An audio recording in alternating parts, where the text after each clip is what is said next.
Décès de Madame Cooper. Ce qu'on sait des circonstances de sa mort.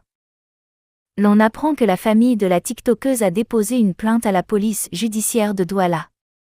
L'opinion s'interroge toujours si une main criminelle se cache derrière la mort de la star camerounaise Madame Cooper, décédée le samedi 4 mars 2023, laissant derrière elle un mari, un enfant et des millions de fans à travers le monde.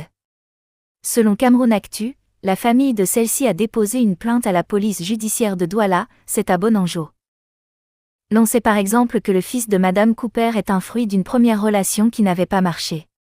Son mari a tout simplement accepté l'enfant. Quelques semaines avant son décès, elle avait contracté un microbe qui lui faisait faire de la diarrhée.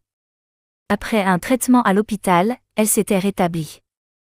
Notons que cette indigestion prend suite à son retour d'un voyage entre amis où il aurait consommé du poisson braisé la veille, raconte Ibrahim Larsson dans les propos rapportés par Actu Cameroun.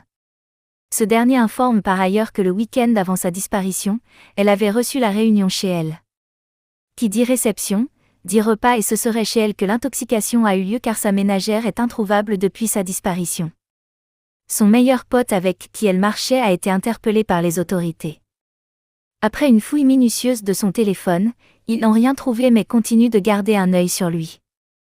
Sa meilleure amie vivant à Yaoundé a été tracée et retrouvée. Après un interrogatoire, on découvre dans le téléphone de cette dernière des conversations supprimées pourtant bien présentes dans le téléphone de Madame Cooper. De là, les autorités constatent qu'elle était une très mauvaise conseillère pour Stéphanie. On découvre aussi que sa ménagère lui avait été présentée par sa meilleure amie, après qu'elle ait soigné sa diarrhée. Sa meilleure amie est toujours en garde en vue jusqu'à présent. Du moins jusqu'à ce que l'enquête soit close. La ménagère aurait été arrêtée hier à ce qu'il paraît.